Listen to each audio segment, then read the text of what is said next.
Okay, so the metal line, the flare, just like with the others, he overdid it and the line is split.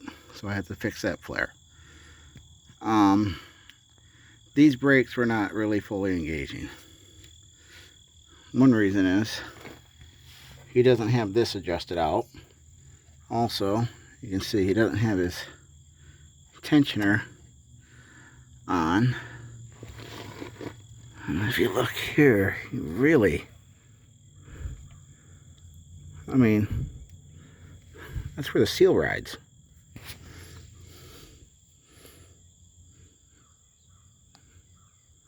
Most likely, yeah, see, he's, no wonder the seal looks like shit.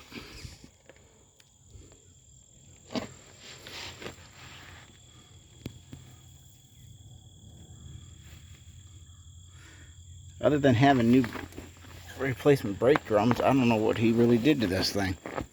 He said he put all new brakes, but that's not all new brakes for sure. This thing, it all came off in pieces. I'm not used to it doing that. Usually it's all, the studs are pressed into everything.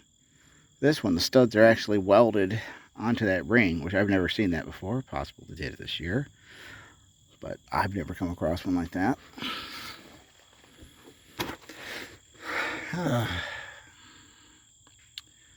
Really bad looking there, though. He really has that jacked up.